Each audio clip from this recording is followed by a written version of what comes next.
2025 face మేకర్కి nuclear battery ద్వారా life time power. అసలు ఈ పేస్ మేకర్ అంటే ఏంటి? పేస్ మేకర్ని హార్ట్ ప్రాబ్లం ఉన్న వ్యక్తులకి సర్జరీ చేసి బాడీలో అమరుస్తారు. ఇది ఎలక్ట్రికల్ సిగ్నల్స్ ద్వారా హార్ట్ని రెగ్యులేట్ చేయడానికి యూజ్ అవుతుంది. ఇందులో వాడేది లిథియం బ్యాటరీస్.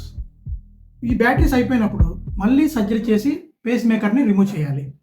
ఇది చాలా రిస్కీ అండ్ ఎక్స్పెన్సివ్ కూడా.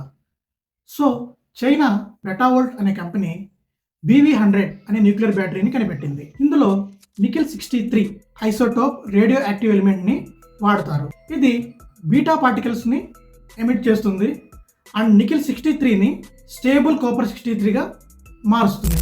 ఇలా మార్చే క్రమంలో ఎలక్ట్రిసిటీ ప్రొడ్యూస్ అవుతుంది. ఈ ఎలక్ట్రిసిటీ బ్యాటరీని ఛార్జ్ చేస్తుంది. ఇది ఎలాంటి ఛార్జింగ్ లేకుండా 50 ఏళ్ళ కన్నా ఎక్కువ బ్యాటరీ లైఫ్ని ఇస్తుంది.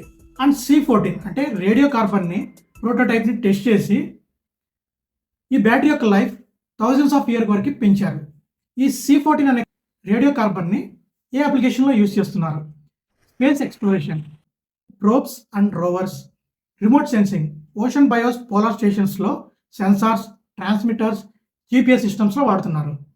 Defence industry, under sea drones, oil సెన్సార్స్లో వాడుతున్నారు. సో వీడియో ఇన్ఫర్మేటివ్గా అనిపిస్తే లైక్ చేయండి. మరిన్ని ఇన్ఫర్మేటివ్ వీడియోస్ కోసం సబ్స్క్రైబ్ చేయడం మర్చిపోకండి.